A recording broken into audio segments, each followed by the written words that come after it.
नमस्कार, मेरा नाम सौरभ है और आप देख रहे हैं बाजपट्टी न्यूज़। इस वक्त की बड़ी खबर जिसका इंतज़ार बाजपट्टी के लोगों को पिछले कई दिनों से था, वो हम आपको बताने जा रहे हैं। बाजपट्टी से एनडीए के जो उम्मीदवार होंगे उनका ऐलान हो गया है। जी हाँ, बड़ी खबर बाजपट्टी 27 बाजपट्टी विधानसभा से आपको बता रहे हैं। बाजपट्टी के एनडीए के उम्मीदवार का आखिरकार अब से 10 मिनट पहले ऐलान हो गया है। बाजपट्टी 27 बाजपट्टी विधानसभा की क्षेत्र एनडीए के घटक दल राष्ट्रीय लोक मोर्चा यानी उपेंद्र कुशवाहा की पार्टी को गया था और उपेंद्र कुशवाहा ने बाजपट्टी से रामेश्वर महतो को अपना उम्मीदवार बनाया है। अब से कुछ ही देर पहले उन्हें पार्टी के द्वारा सिंबल प्रदान किया गया है, टिकट दिया गया है।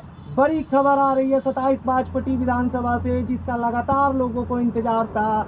बाजपट्टी से आखिरकार एक बाहरी व्यक्ति को ही रालोम ने, उपेंद्र कुशवाहा ने अपना सिंबल प्रदान किया है। एनडीए के घटक दल रालोम के तरफ से बाजपट्टी के उम्मीदवार होने जा रहे हैं रामेश्वर महतो, जो पूर्व में जदयू के एमएलसी भी रह चुके हैं। अब देखने वाली बात होगी कि रामेश्वर महतो को जिस तरह से बाजपट्टी में उतारा गया है और जिस प्रकार का विरोध है रंजू गीता से को टिकट न मिलने को लेकर एनडीए ज़्यादातर जदयू के कार्यकर्ता नाराज है।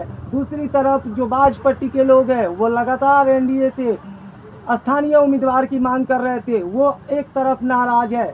और इन सभी बातों को देखते हुए इसी बीच आखिरकार ये बड़ी खबर सामने आ गई है। बाजपट्टी से उपेंद्र कुशवाहा ने आखिरकार रामेश्वर महतो, जो पूर्व में जदयू के एमएलसी थे, जिनका घर भासर जो गांव है वहां पड़ता है, डुमरा प्रखंड के भासर के करीब, और उन्हें जदयू एनडीए के तरफ से बाजपट्टी 27 बाजपट्टी विधानसभा का उम्मीदवार बनाया गया है।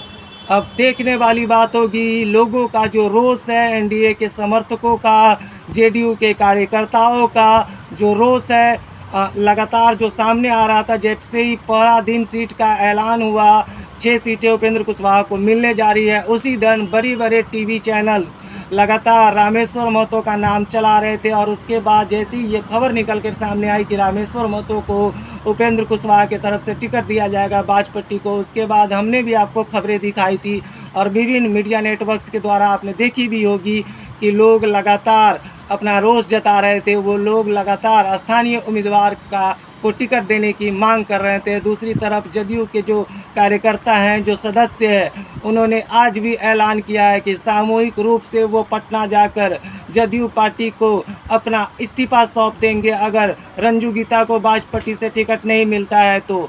दूसरी तरफ एनडीए के तमाम घटक दल के जो कार्यकर्ता हैं बाजपट्टी के, वो सब के सब स्थानीय उम्मीदवार की मांग कर रहे थे।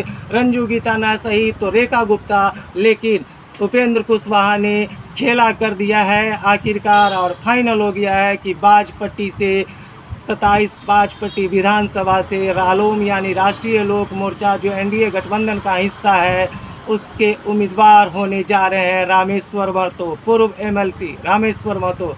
अब देखने वाली बात होगी कि ये रामेश्वर महतो को जो टिकट मिला है वो किस हद तक रंग लगाता है। क्या जहाँ तक आकलन लगाया जा रहा है उस अनुसार से अगर रंजू गीता का जैसे ही यहाँ से सीट गया, उसी दिन ये कन्फर्म हो गया कि जदयू ये सीट एनडीए की इस सीट को फिर से गंवाना पड़ेगा, हार तय है।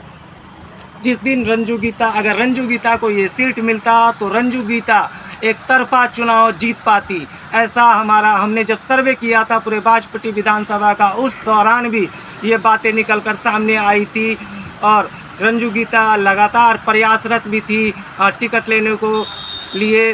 जबकि यह सीट रालोम को चला गया था, उसके बाद भी वो लाख कोशिशें कर रही थी, अपने कार्यकर्ताओं को लेकर पटना पहुंची हुई थी, लेकिन सब कुछ पर अब पानी फिर गया है और बाजपट्टी की जनता अब शायद ही एनडीए के जो कार्यकर्ता है, एनडीए के जो चाहने वाले हैं, वो एनडीए को वोट देंगे, क्योंकि रंजू गीता सबसे प्रबल दावेदार थी बाजपट्टी विधानसभा से। और अगर उन्हें टिकट मिलता तो बाजपट्टी का यह सीट कन्फर्म था, जीत कन्फर्म था इस सीट पे एनडीए का। लेकिन अब रेखा गुप्ता को भी टिकट मिलता तो लड़ाई टक्कर की होती मुकेश यादव से, लेकिन अब बाहरी उम्मीदवार को टिकट दिया गया रामेश्वर महतो को, तो ये बहुत दिलचस्प लड़ाई होने जा रही है। दिलचस्प लड़ाई बाजपट्टी में होने जा रही है।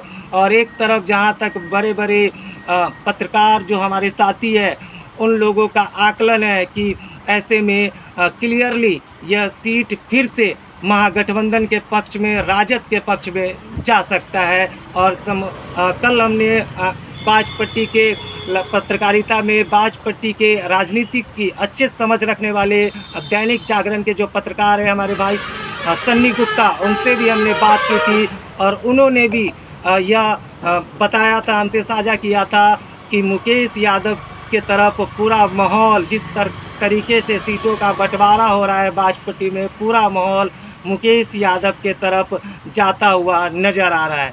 हालांकि राजद ने, महागठबंधन ने अभी तक अपना सिंबल बाजपट्टी विधानसभा से नहीं दिया है, लेकिन ये तय माना जा रहा है क्योंकि सिटिंग उम्मीदवार है मुकेश यादव और इसलिए उनका टिकट तय माना जा रहा है। एनडीए की जो जीत जिस सीट पर, बाजपट्टी सीट पर सुनिश्चित नज़र आ रही थी, वो सीट रंजू गीता या रेखा गुप्ता को टिकट न देने के कारण अब ये सीट पूरी तरह से फंस गया है। और ऐसा आकलन लगाया जा रहा है कि बाजपट्टी से फिर से इस बार यह सीट मुकेश यादव जीतने जा रहे हैं। महागठबंधन के पक्ष में ये सीट होने जा रही है। बाजपट्टी सहित पूरे सीतामढ़ी जिले की तमाम राजनीति से जुड़ी हुई खबरों को हम आप तक पहुंचाते रहेंगे। आप ये खास रिपोर्ट बाजपट्टी न्यूज़ पर देख रहे थे। बने रहे बाजपट्टी न्यूज़ के साथ। आखिरकार बाजपट्टी से पुनः आपको बता दें, 27 बाजपट्टी से एनडीए के यानी एनडीए के एनडीए के जो घटक दल है राष्ट्रीय लोक मोर्चा, उपेंद्र कुशवाहा की पार्टी, उनके उम्मीदवार होने जा रहे हैं। पार्टी ने सिंबल दे दिया है। उपेंद्र कुशवाहा की पार्टी ने रामेश्वर महतो जो पूर्व में जदयू के एमएलसी थे, 6-7 महीने पहले उन्होंने जब उनका कार्यकाल एमएलसी का ख़त्म हुआ उसके बाद वो कुशवाहा की पार्टी में ज्वाइन हुए थे और उनकी मांग भी थी और वो लगातार दावे भी कर रहे थे कि बाजपट्टी सीट अगर रालोम को जाती है तो मेरा टिकट कन्फर्म है। और वाकई में जो उनकी बातें थी, जो कमिटमेंट किया था पार्टी ने उन्हें, आज उस पर पार्टी ने मुहर लगा दी है। और आखिरकार पूर्व एमएलसी, जदयू के पूर्व एमएलसी रामेश्वर कुशवाहा जो भासर गांव के रहने वाले हैं, उन्हें 27 बाजपट्टी विधानसभा से एनडीए का उम्मीदवार बनाया गया है।